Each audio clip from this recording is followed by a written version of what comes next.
Platform क्रमांक 2 वर आलेली लोकल चर्चगेटला जाणारी VV लोकल आहे. ही लोकल सर्व स्थानकांवर थांबेल.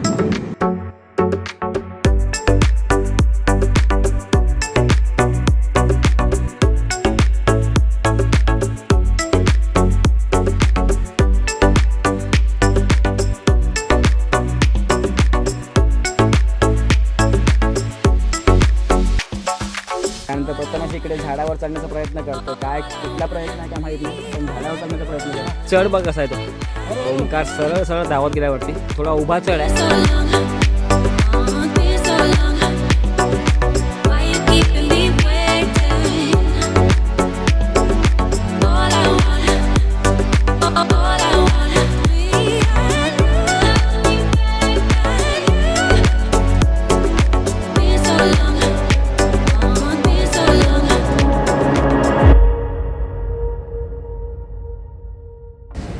नमस्कार मित्रांनो, तुमचं पुन्हा एकदा स्वागत आहे एका नवीन ब्लॉगमध्ये आपल्या यूट्यूब चॅनलवर. आम्ही चौघजण आहोत.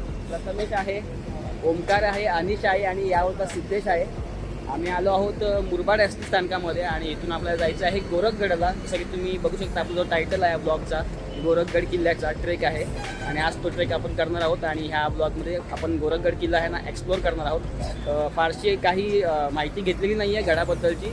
आपण तिथे जाणार आहोत आणि किल्ल्यावरती काय काय आहे, गडावरती काय काय आहे ते पूर्ण एक्सप्लोअर करणार आहोत. आणि इकडे कसं यायचं आहे आपल्याला इकडे कल्याणवरून, म्हणजे मुंबईवरून जर आपण येत असेल तर कल्याणवरून आपल्याला मुरबाडला यायचं आहे एस टीने.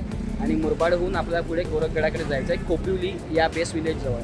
तरी तुम्ही एस टीने जाऊ शकता. मुरबाडपर्यंत एस टीने यायचं आहे. मुरबाडवरून पुन्हा दुसऱ्या एस टीने आपल्याला गोरखगडाच्या पायथ्याशी जायचं आहे कोपिवली गावाजवळ. सो आता बघूया, इथे 8:50ची गाडी आहे मुरबाड एस टी स्थानकापासून गोरखगडासाठी. सो आता इथून आपण प्रवास सुरू करणार आहोत.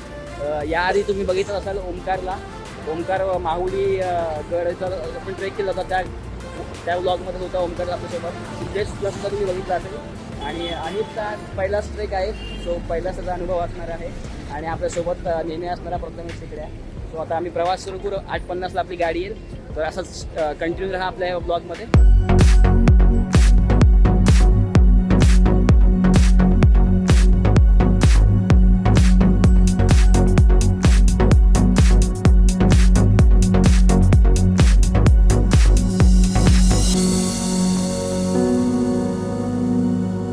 तर मित्रांनो, आता आपण पोचलो आहोत गोरखनाथ गडाच्या प्रवेशद्वाराजवळ.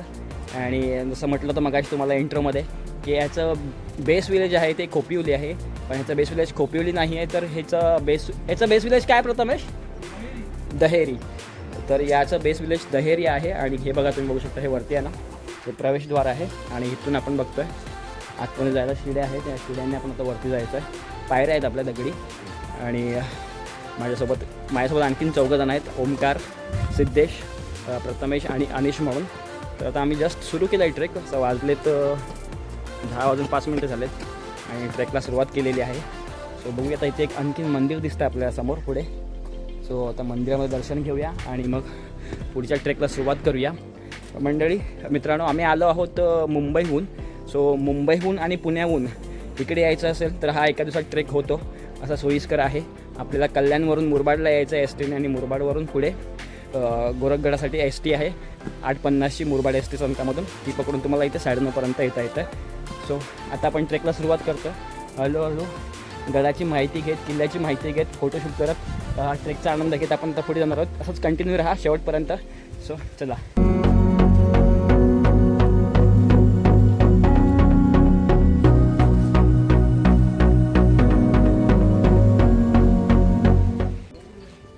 तर मित्रांनो, गोरखगडाला गोरक्षगड म्हणून असंही संबोधलं जातं. माझ्या मागे तुम्ही बघू शकता, इथे गोरक्षनाथ यांचं इथे एक छोटंसं मंदिर आहे.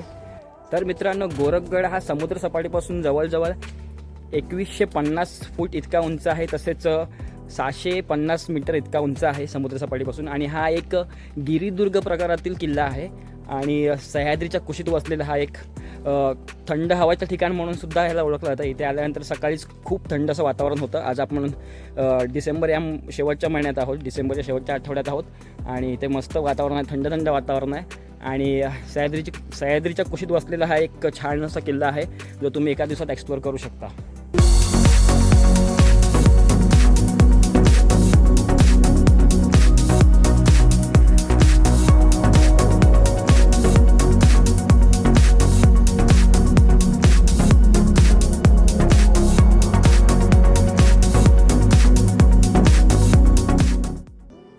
आणि मंडळी बघू शकता आता एक पॅच पूर्णसुद्धा नाही झाला आहे आणि लगेच दम भरला आहे, एकदम दमा लागला आहे, श्वास कोंडतला आणि एक असा मस्त दगड भेटला आम्हाला कातलासारखा आणि तिथे मस्त आम्ही बसलो आहे आणि इथून हा समोरचा नजारा बघतोय, इथून संपूर्ण परिसर दिसतोय. आणि हा ट्रेक आहे ना, म्हणजे आतापर्यंत जो आम्ही पॅच केला ना वरती आलो ना, तो पूर्ण असा घनदाट जंगलाचा होता, त्यामुळे असं काही थकवा वाटत नाही, फक्त चढाव असल्यामुळे जरा दम लागला आणि त्यामुळे थोडीशी विश्रांती घेतो आम्ही इथे आणि पाणी वगैरे प्यालो आहे आणि तर पुन्हा लगेच पुढच्या रस्त्याला मार्गस्थ होऊ. सो मजा येणार आहे, कारण की इथूनच असा व्ह्यू आपल्याला दिसतोय ना चांगला, तर आणखीन थोडं वरती गेल्यावरती आणखीन एक जो नजारा दिसणार आहे ना, तो एक म्हणजे बघण्याजोगा असेल. तो चला आता वेळ न दवडता पुन्हा मार्गस्थ होऊया आपण आपल्या ट्रेकला.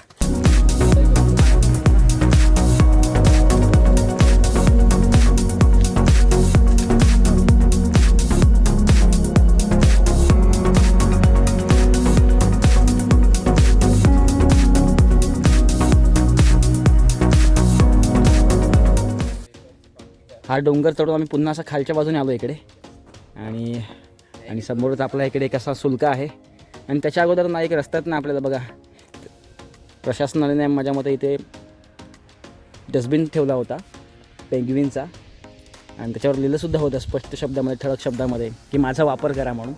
पण बघा हे आय थिंक कोणी केलं आहे याची माहिती नाही आहे. माझ्या मते एखाद्या जंगलातील प्राण्यांनीसुद्धा केलं असेल. पण कचरा बघा किती आहे तो इथे. माझ्या मते हा जो कचरा आहे ना, प्लास्टिक बॉटल्स म्हणा किंवा खाऊचे रॅप्स म्हणा वगैरे जे काही असेल ना, तुम्ही इथे आणत असाल ना, तर मग हे सोबतसुद्धा घेऊन जा तुम्ही.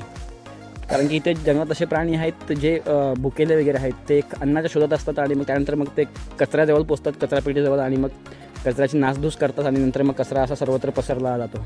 सो याची काळजी घ्या की जेव्हा केव्हा याल अशा गड किल्ल्यांवरती, तर जो काही तुम्ही सोबतचा कचरा वगैरे घेऊन याल, तुम्ही खाऊचे रॅप्स वगैरे घेऊन याल, ते ना जे तुम्ही स्वतःसोबत पुन्हा घेऊन जा, जेणेकरून इथे गड किल्ल्यांवर त्याची घाण होणार नाही.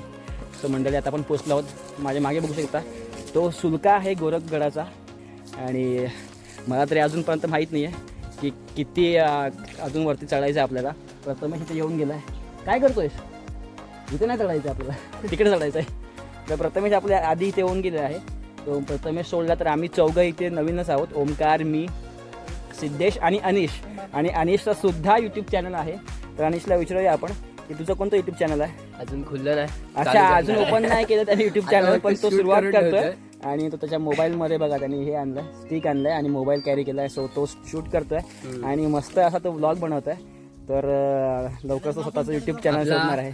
गेमिंग चॅनल आहे, त्याच्यावरती डेली स्ट्रीम असतात, फक्त क्लिप टाकायच्या बाकी आहेत. हो. तर याचं गेमिंग चॅनल आहे आणि डेली त्याच्या असतात स्ट्रीम्स, लाईव्ह स्ट्रीम करतो तो. आणि त्यानंतर प्रथमेश इकडे झाडावर चढण्याचा प्रयत्न करतोय. काय कुठला प्रयत्न आहे काय माहीत नाही, पण झाडावर चढण्याचा प्रयत्न करतो. आणि तुला काय मिळणार आहे? अच्छा, फोटो काढण्यासाठी एवढे प्रताप चालले आहेत. आणि आपल्याकडे बघू शकता इकडे ओमकार आहे आणि ओमकार आता सध्या फोनवरती व्यस्त आहे. काय सांगू, कारण की आज ओमकारचा वाढदिवस आहे. तर आपण मंडळी मित्रांनो ओमकारला वाढदिवसाच्या खूप खूप शुभेच्छा देऊया. सध्या तो फोनवरती बिझी आहे. आणि बघा साधारण आता आम्ही निघालो होतो 10:05, 10:15 आणि त्यानंतर आता वाजलेत 11:05 आहे. तर जवळजवळ हे 50 मिनटं पूर्ण झालेत आणि आम्ही वरती आलो आहे. आता पुढे कसा चढाव आहे तो आता बघूया आणि तुम्हाला हे मी दाखवणार आहे. तर मित्रांनो बघा तुम्ही, हा चढ बघ कसा आहे तो. ओमकार सरळ धावत गेल्यावरती थोडा उभा चढ आहे आणि आता तरी ही वाट सुकलेली आहे, पण पावसाळ्यात थोडी पाऊस पडल्यानंतर ही वाट ना निसरडी अशी होते आणि अशी उभा असा हा पॅच आहे बघा. तर इथून तर नसेल जायचं तर इकडून पण आपल्याला जायला जागा आहे. तर आपण इकडून जाऊया. काय झालं माहिती आहे मित्रांनो, आधी सुरुवातीला थोडा चढ भेटला पॅच, त्यानंतर आम्ही तो चढ चढल्यानंतर आम्हाला दमा लागला, तिथे विश्रांती घेतली आणि त्यानंतर पुढे जो पॅच होता तो थोडासा सपाट होता, तिथे थकवा जाणवला नाही तो एक 10-15 मिनिटाचा. पण त्यानंतर पुन्हा आता हा पॅच जो पूर्ण चढाचा आहे खालपासून वरपर्यंत, त्यामुळे थोडासा पुन्हा एकदा थकवा जाणवतो आणि दमासुद्धा लागतोय ना. खूप मजा येते. कसं आहे ना, थोडा दम लागला, थोडा हार्टबीट्स वाढले, थोडी एनर्जी बूस्ट झाली शरीरामधली, ऊर्जा संचारली आपल्या शरीरामधली ती खूप मजा येते. आणि त्यासाठीच ना आळ्याच्या गोळ्या घेतल्यात आम्ही, तोंडात ठेवल्यात. या मजा येते. धावत आल्यानंतर वरती हे बघा, हा तो सुलका आहे, हे 2 सुलके आहेत. आपल्याला वर जायचं आहे आणि वर गेल्यावरती ना जो आपल्याला नजारा दिसणार आहे ना तो अविस्मरणीय असणार आहे. सो चला, जवळजवळ आपण 3 पॅच चढून वरती आलो आहे आणि त्यानंतर सुलक्याचा जो खालचा पॅच आहे म्हणजे सुलक्याचा जो बेस आहे हे आहे त्या ठिकाणी आलो. आणि त्या ठिकाणी एक असं मंदिर आहे आणि त्या मंदिरामध्ये ना तुम्ही एक दैवमूर्ती बघू शकता दगडात कोरलेली आणि ज्याला भगवा कापड लावलेला आहे. आणि त्याच्या बाजूला तुम्ही बघू शकता खालती 3 दगडी देवसुद्धा आहे ज्याचे आपल्याला नावं माहीत नाही आहेत. आणि ह्या दगडी देवाचे सुद्धा आपल्याला नाव माहीत नाही, जे दगडात कोरलेले आहे.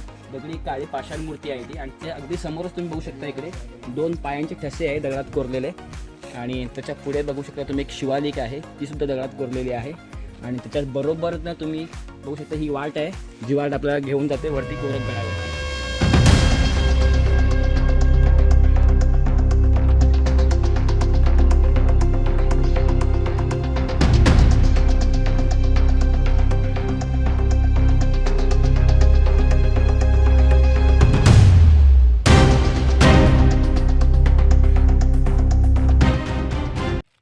मित्रांनो, सुलक्याचा ना एक छोटासा पॅच चढून आम्ही आता वरती आलो आहे. तरी अजून सुलक्याचा जो प्रवेशद्वार आहे ना तुम्ही बघू शकता वरती, अजून वरती आहे. आणि त्या प्रवेशद्वारापासून खालीपर्यंत हा रोपवे इथे लावलेला आहे ट्रेकर्सने आणि त्याच्या सहाय्याने आपण वरती जाऊ शकतो.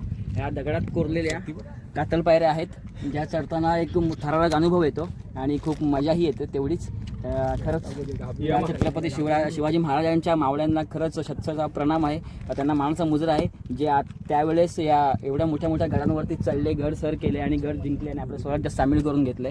बघू शकता तुम्ही समोरचा हा नजारा, सह्याद्रीची डोंगर रांग आणि त्या डोंगर रांगातून आतमध्ये पडणारे ही सूर्याची किरणं, किती विलोभनीय दृश्य आहे ते.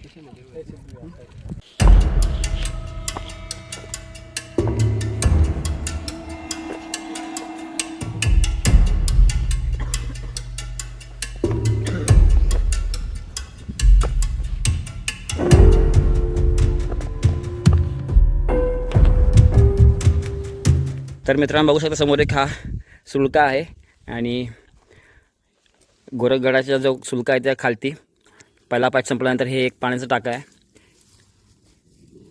आणि समोर हा अथांग असा पसरलेला सह्याद्रीचा डोंगर आणि घनदाट जंगल.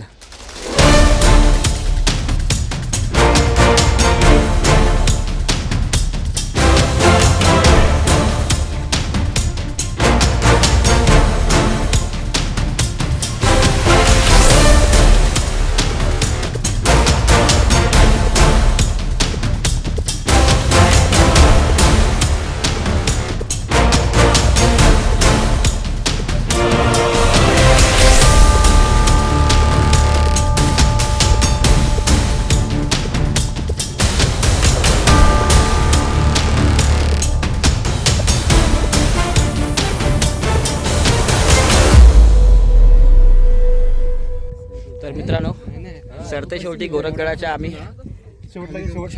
गोरखगडाच्या त्या सुलक्यावरती आलो आहोत. आणि सुलक्यावरती आल्यानंतर ना तुम्ही बघू शकता इकडे गोरक्षनाथाचं छोटंसं देऊळ आहे इथे आणि त्याच देवळाच्या ह्या बाजूला पुढे हा ध्वज आहे भगवा. आणि काही जे आलेत ट्रेकर्स ते मंदिराच्या बाजूलाच थोडी विश्रांती घेत आहेत. आणि ह्या बाजूला तुम्ही बघू शकता इकडे रॅपलिंग करणारा एक ग्रुप आहे जो आता इथे रॅपलिंग करतो आहे, तुम्ही आता बघितलात व्हिडिओमध्ये. सो गड चढायला सुरुवात केली होती आम्ही साधारण 10 वाजता सकाळी 10 वाजता आम्ही हा गड चढायला सुरुवात केली होती. आणि पॅच चढत आम्ही जवळजवळ मध्ये थोडेसे शॉर्ट्स घेत वगैरे किंवा पिक्स काढत त्यानंतर मग थोडं थांबत विश्रांती घेत असं एकूण 3 तासाचा कालावधी लागला आम्हाला वर यायला. पण थोडंसं म्हणतात ना मध्यम स्वरूपाचा हा चढाईचा गड आहे, त्याच्यापेक्षा थोडासा अवघड वाटला आम्हाला कारण की आम्ही काही एवढे सराईतले ट्रेकर्स नाही आहे त्याच्यामुळे. पण खूप चांगला हा ट्रेक आहे गोरखगडाचा जो एका दिवसात पूर्ण होऊ शकतो. खूप छान एक्सपिरियन्स आला. सो तुम्ही पण कधी येणार असाल तर नक्की या.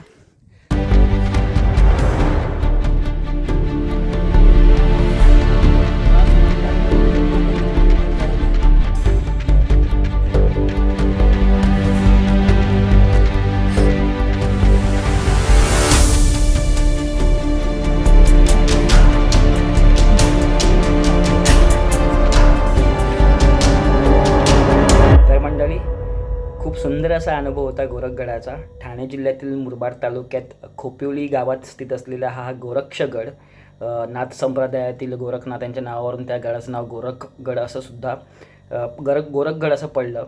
आणि जवळजवळ 2100 फूट उंच इतका हा गड आहे. किल्ल्यावरती गेल्यावर म्हणजे गडावरती गेल्यावर आपल्याला भोवतालचा परिसर अतिशय सुंदरसा दिसतो आणि थंड थंड वातावरण आपल्याला अनुभवायला मिळतं.